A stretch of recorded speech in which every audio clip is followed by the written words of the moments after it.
We all know that the greatest stories about reaching the podium aren't the ones with the easy climb to the top. They involve an underdog, many moments of adversity and losses along the way. I think the one common denominator that I have found in so many of these stories that we've shared is the tremendous amount of grit, resiliency, and commitment to continue on the path of pursuing that dream, that vision, and that priority that they set for themselves in their life.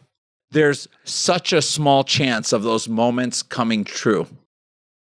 But what you're going to hear today is you're going to hear a story about the underdog, one of the greatest underdogs I've met, hailing straight from the city of Detroit, who surrounded himself with the right people, put in the hard work to build his confidence, learned from people who were already successful ahead of him, because as he'll tell you today, success does leave clues. And through all of his hard work, this man's been able to hit the play button on dream after dream after dream after dream. And I can't wait for you to take a few golden nuggets away from today's conversation.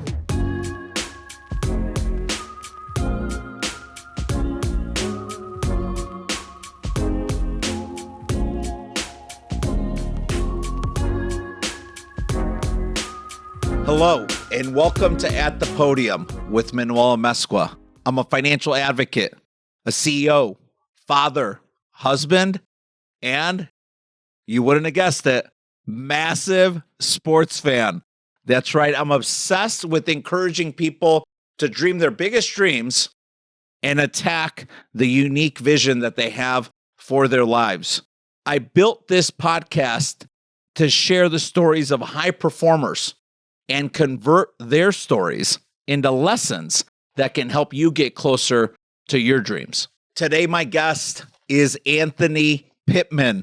Hailing out of Birmingham Groves High School, Anthony went on to become one of the top linebackers in the GLIC conference, playing for Wayne State University, a two-time captain, two-time All-GLIAC.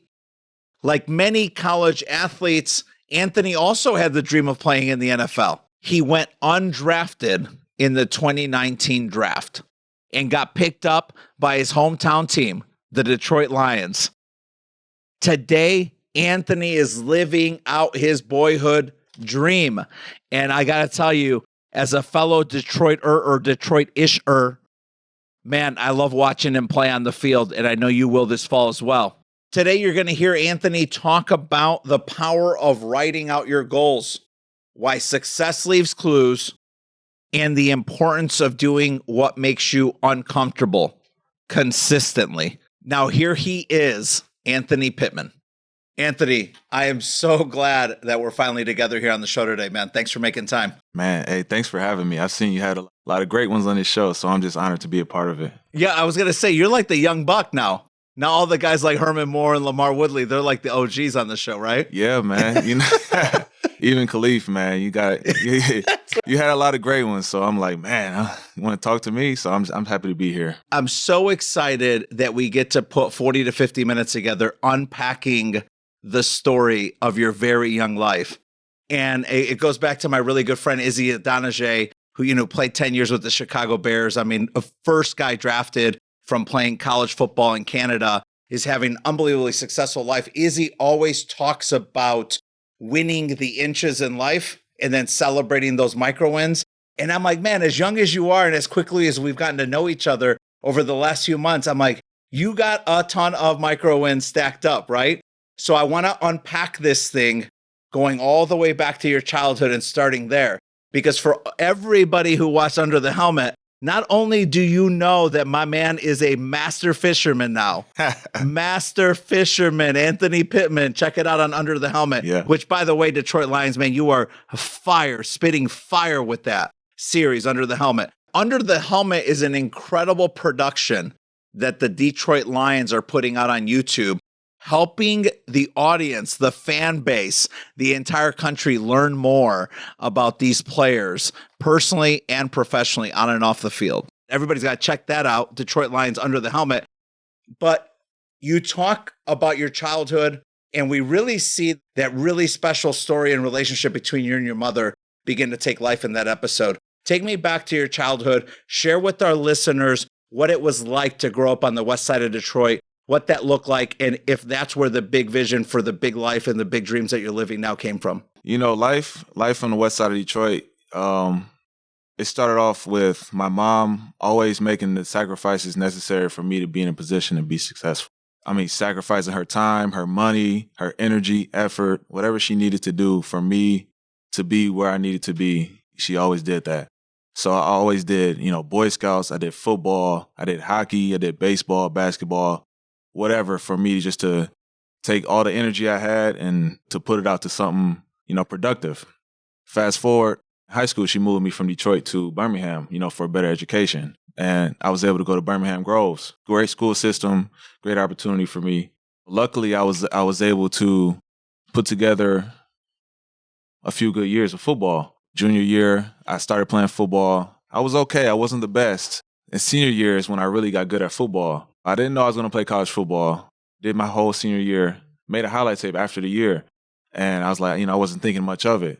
But recruits and stuff started coming to me, scouts, like, hey, you can play college football. And going back to my mom, when I was getting recruited for college football, she said, hey, check out Wayne State. I was like, I don't want to go to Wayne State. It's too close to home. I'm like, man, I want to go somewhere far. I want to get out of here.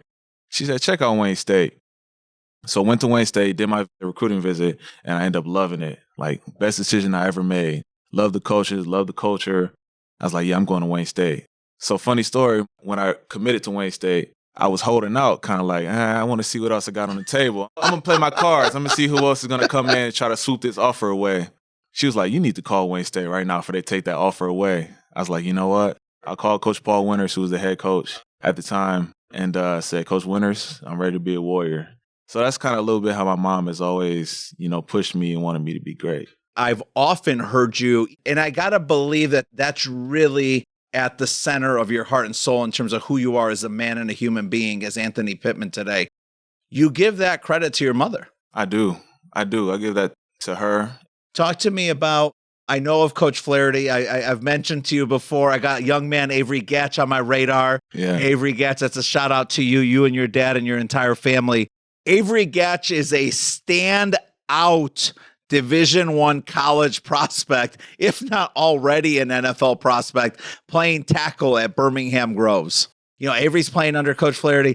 You talk about Coach Flaherty. What kind of role did someone like Coach Flaherty and the coaching staff then have on you to really get you to open up your eyes to say, like, man, football could really be a meaningful part of my life? Yeah. I mean, I'm grateful to Coach Flaherty because without him, I wouldn't be playing football at all. I went to Coach Flaherty as a sophomore. I said, hey, I want to play football. And he said, okay, you know, come to training camp and we'll see what you got. So went to training camp. I was a tight end and I was a linebacker. I was all right. I wasn't, like I said, I wasn't the best. And, you know, we did the off-season workout programs. And that summer between the junior and my senior year of high school was when I really, like, I put the work in. I did the extra work. I bought into the system. I bought into what Flair was telling us, you know, the messages that he taught to me.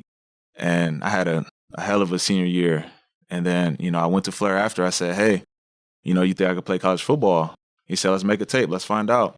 And I made that tape. And, you know, the recruiters, they came in. So many really good stories in terms of your time at Wayne State. Tell me about some of the moments in terms of the type of culture and community that Wayne State creates for young men and women student athletes. There's so many great schools in the state of Michigan. I think Wayne State's the underdog. I think they do a remarkable job in terms of creating culture and community here in Detroit. Share one of the two stories that really stand out for you about Wayne State. I think the biggest culture that we built was family and toughness.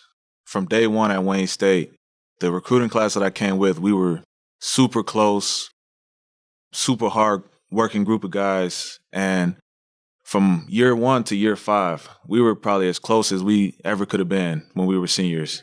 Every day we, you know, just hang out with family, you know, go in the locker room, just hanging out, going on road trips, playing around with the guys. That's the biggest thing I take from Wayne State. Like, even now, I still hang out with my guys. I see my guys in the community. We're doing great things all over the world. We got police officers, people are lawyers, other guys playing, you know, ball in the XFL. I tell people all the time, going to Wayne State was the best decision I've ever made. And it's because of the family that I built and the culture that Wayne State had for me. So you very quickly found yourself in a role of leadership on that team. You played linebacker there, 2-time team captain, 2-time GLIAC. You recorded nearly 200 career tackles at Wayne State. They had you in a role of leadership very early on. What do you think are the things that Coach Winters saw in you that said, hey, man, this is a young man who's going to serve and lead this team into the future? I think I always had a sense of humility about myself and a sense of always wanting to do the right thing that guys picked up on. And that me at the time, I necessarily didn't understand the power that I had. I always saw myself more as a quiet leader. That junior year, guys were like, you could really be a captain. And I was like, oh, I don't know. That's really when I began to come into my own and say, okay, I'm going to go for this captain position. I'm going to speak up. I'm going to lead this team in the direction that it needs to go. And once I started doing that, I became more vocal. I became more confident as a leader. I was lucky to become a junior captain. A lot of guys, their senior years, that's when they become captain. So for me to be a junior captain, I was very grateful for that. And, I felt like it was my duty to the team to give them everything I had and to put my best foot forward and lead how I needed to lead. We talk about the wins, losses, and lessons of life, right? And of course, I'm an eternal optimist. I'm always, hey, how high can I carry my positivity today, right? Let's be a fountain, not a drain in people's lives. So sometimes I miss unpacking the losses, the moments of adversity. Let's take a step back. You talked about your gratitude coming from a place of respecting and acknowledging some of those hardships, some of those moments of adversity. Yeah. Do you have one or two stories from your childhood through college where you say, man, these really made a really powerful mental impression on who I am as a man today and the way I want to live my life?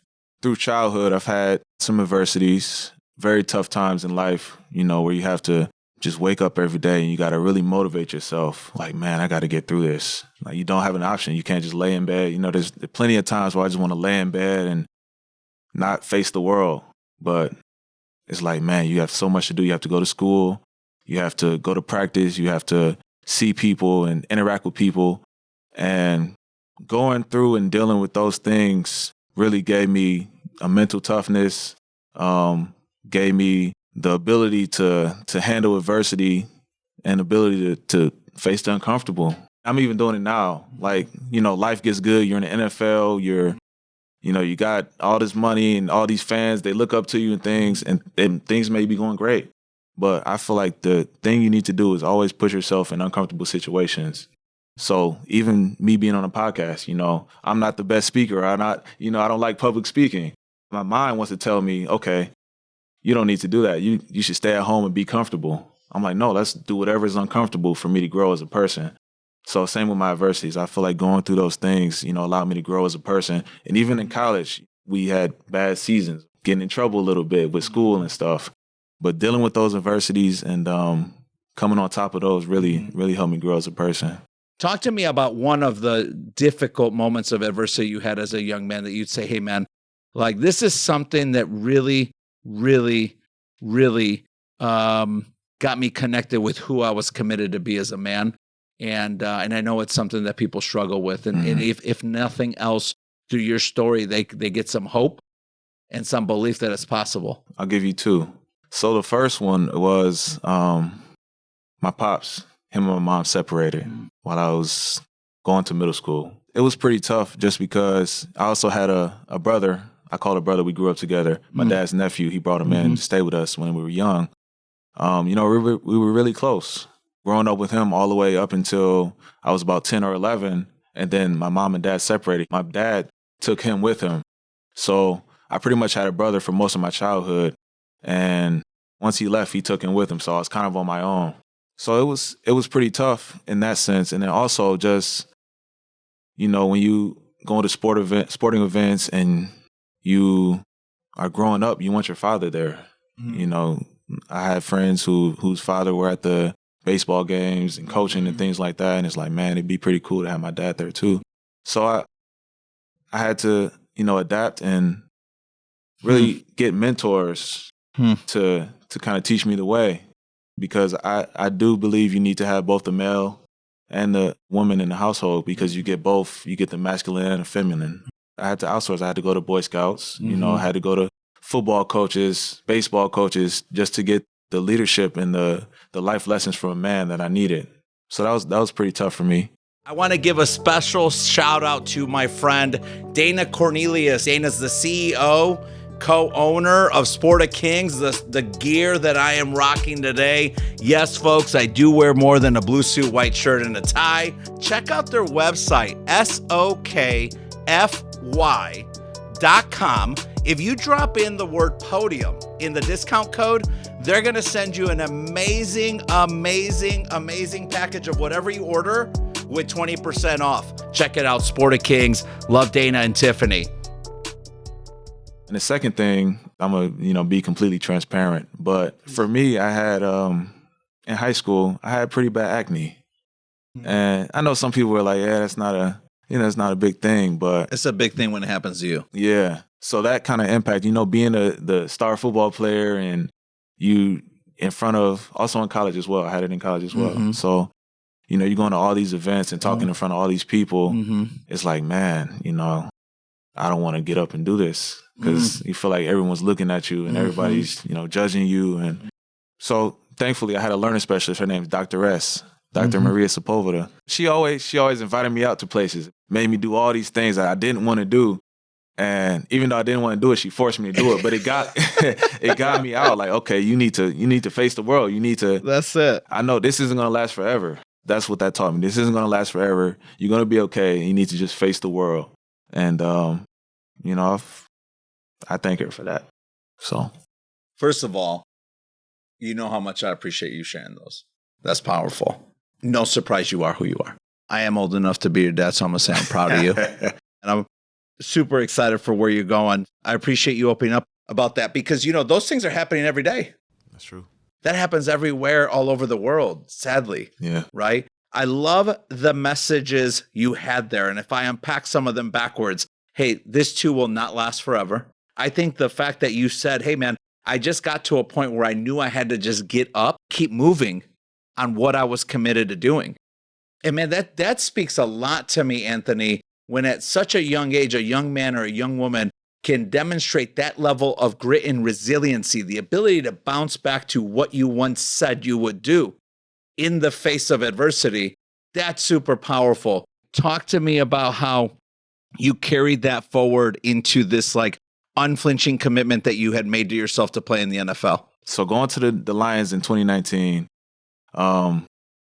being from Wayne State, we're not really seen as a powerhouse like Alabama. Yeah, not for the NFL. Exactly. That's right. So get to the NFL, and I'm automatically fourth string, like bottom of the barrel, high percentage. I'm not going to make it. So what I do, I got to get in there. I got to work. Even though things are tough and I'm not getting the opportunities that everybody else is getting, just got to keep pressing forward. And getting into that, I was lucky enough to get an opportunity where a couple guys got injured my rookie year during training camp.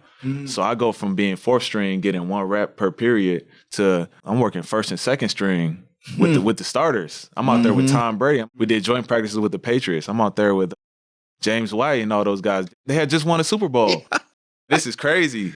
And I was getting upward to 5-6 reps a period. I'm like, man, take me off the field. I'm tired. Going from, just being written off, like this guy's not going to make it. Really tough, having to fight, having to dig through the adversity in the NFL, and to getting 5-6 reps. And then, I ultimately made the practice squad my rookie year.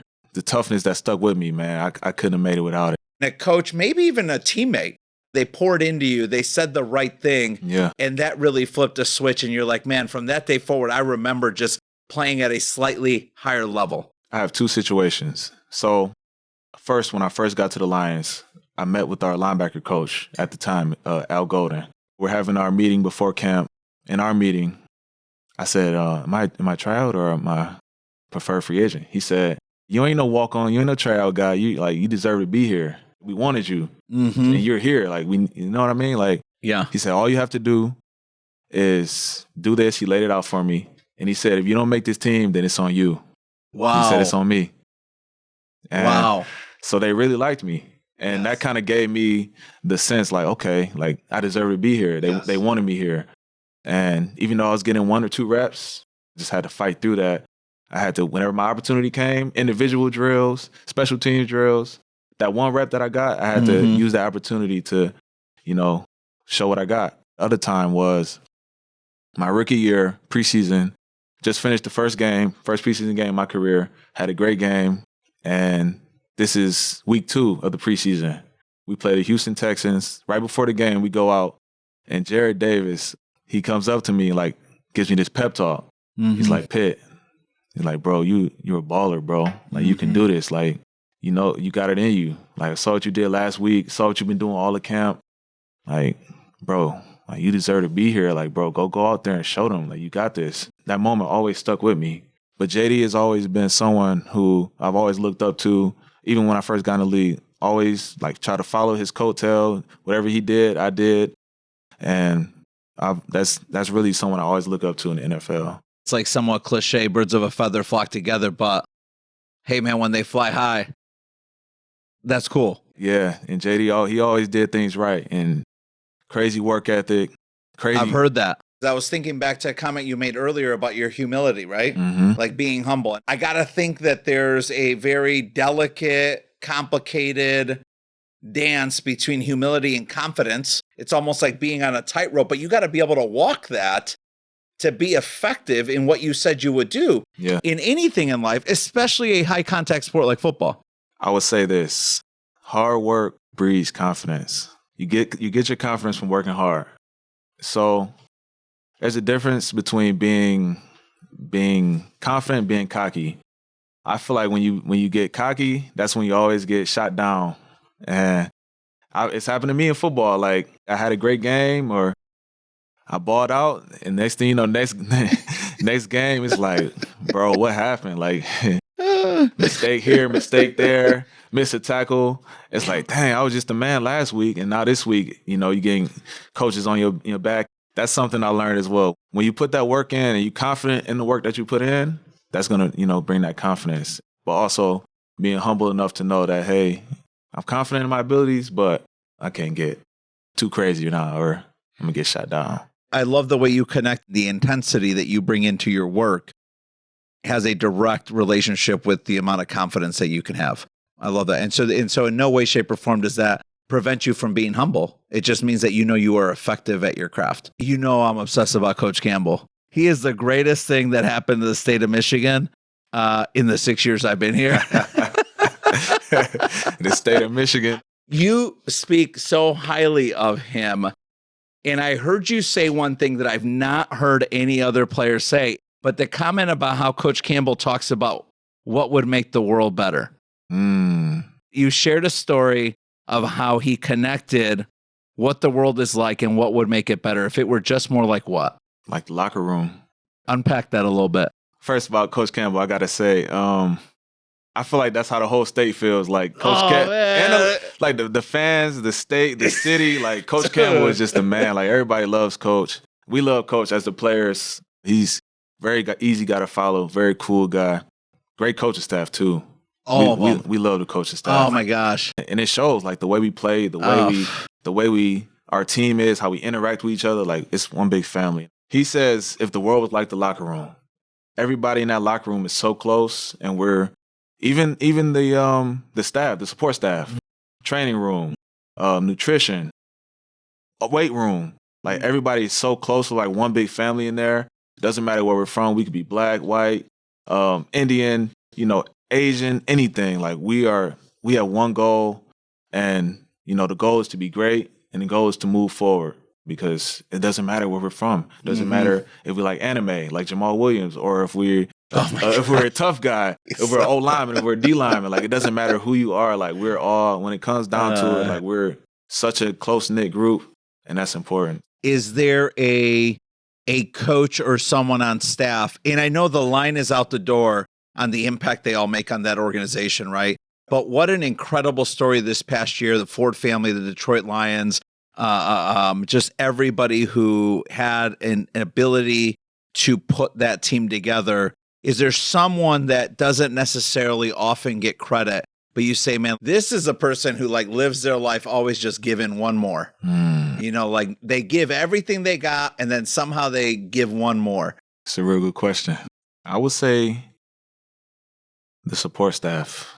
Yeah, unpack that a little bit.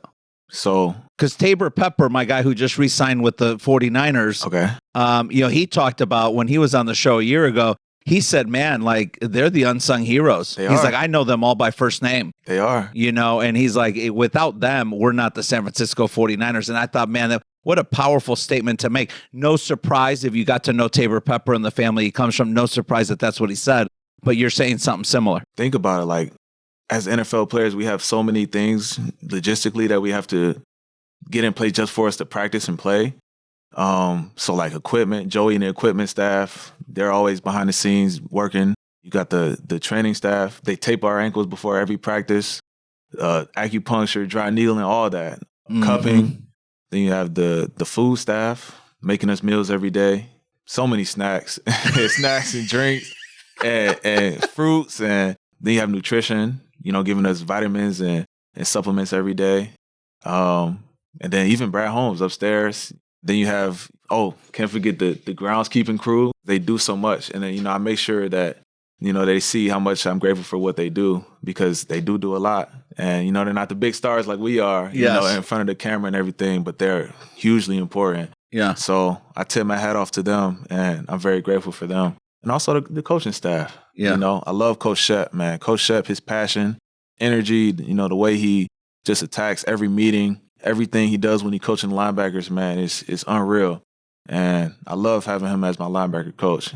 And another big coach is Dave Phipp on the special teams. Thing about Phipp, what I learned from him is to always be positive, no matter what the situation is. I've never seen him be down about a situation. So, for example, we lose a game or bad special teams play.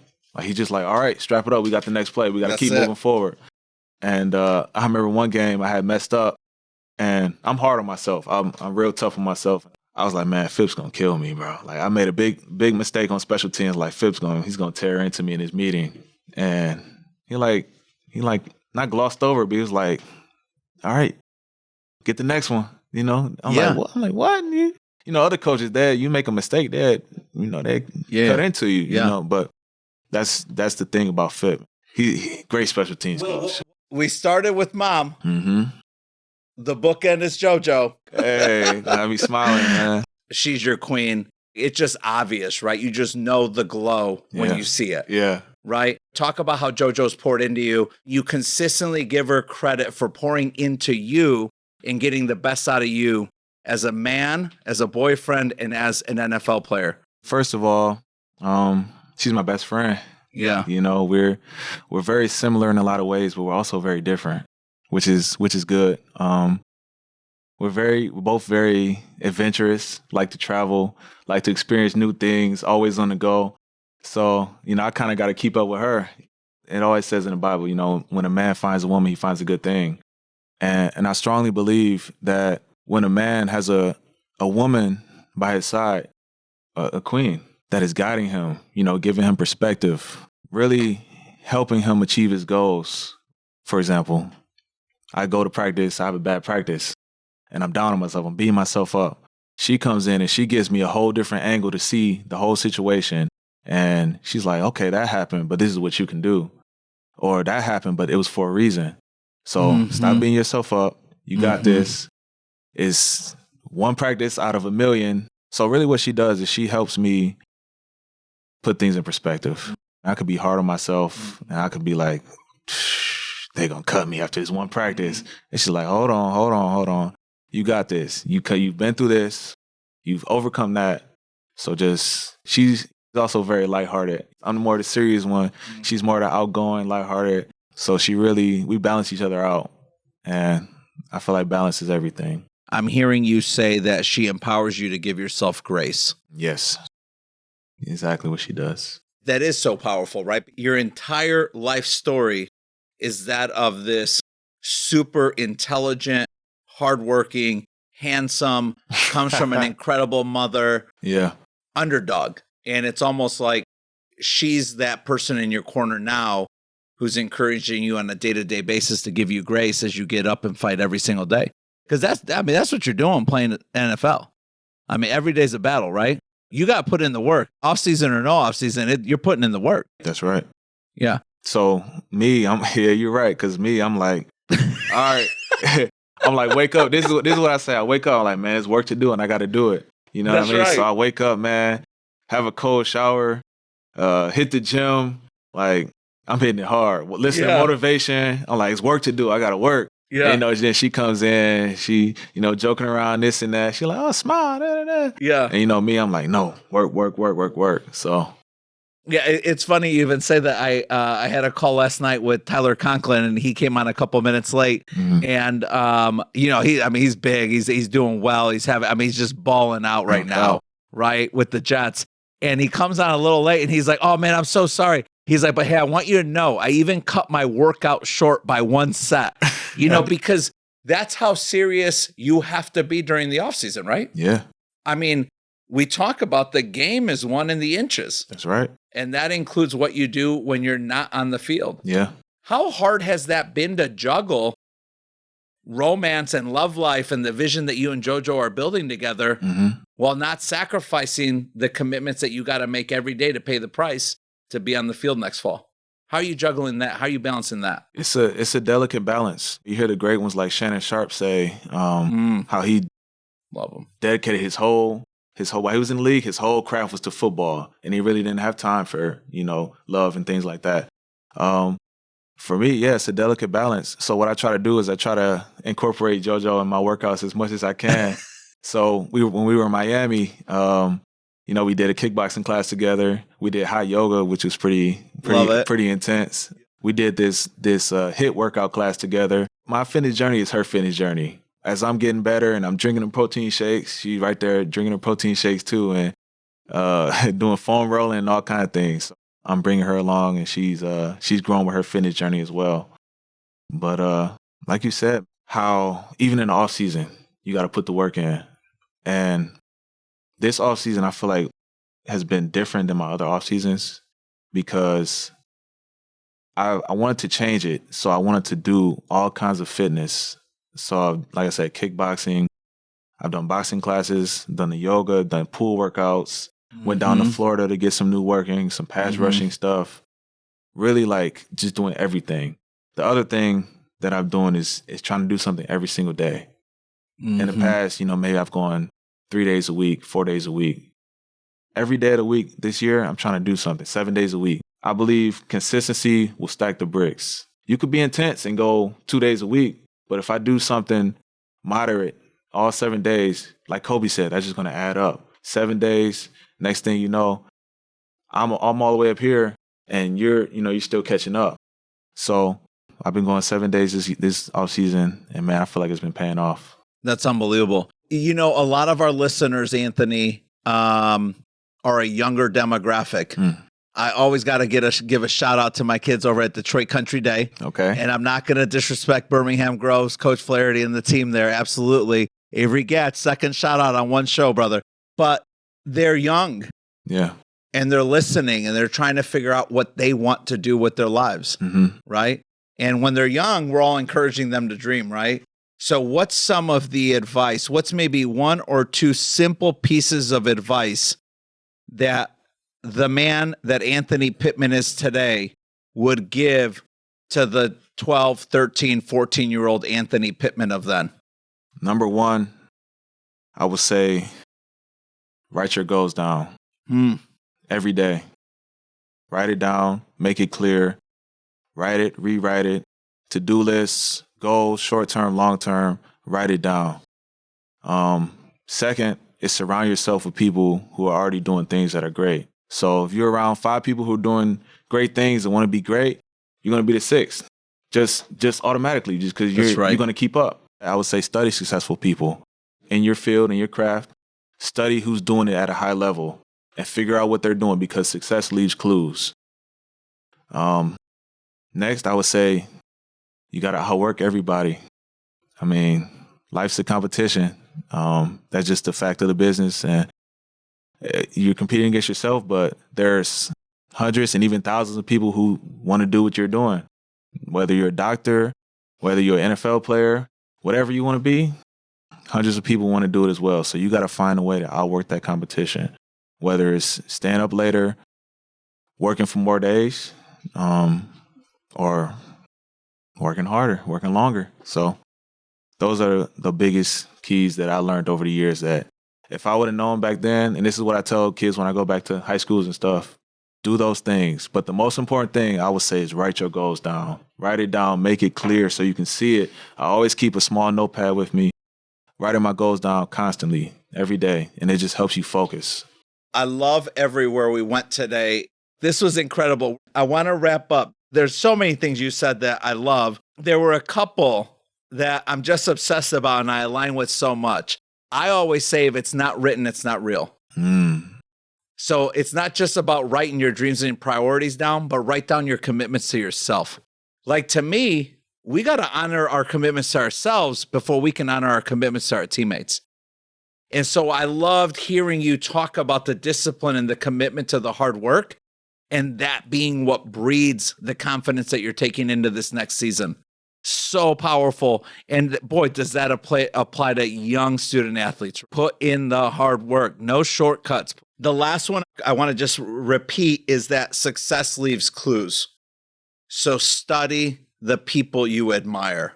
Surround yourself with people you admire, because success is leaving us clues throughout our journey in life.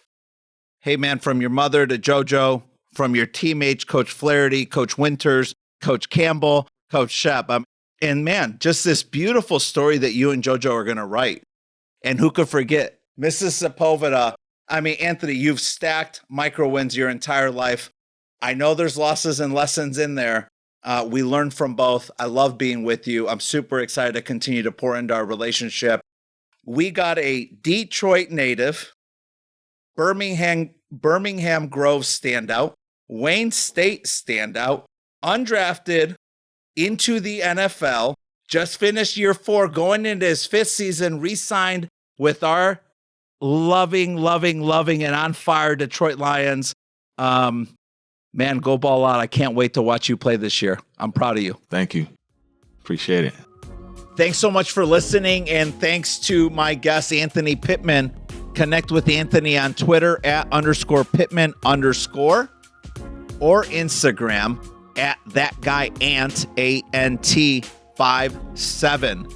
If you like what you heard today, please be sure to follow, rate, and review at the Podium on Apple Podcasts, Spotify, or wherever you get your podcasts. You can follow the show on Instagram, YouTube, and TikTok @Podium_podcast. Post about the show on social media and tag us. We'll repost to share our gratitude. Also, consider telling a friend about the show. Friend to friend remains the best way to get the word out about our podcasts. Keep attacking life with grit, and we'll see you next time.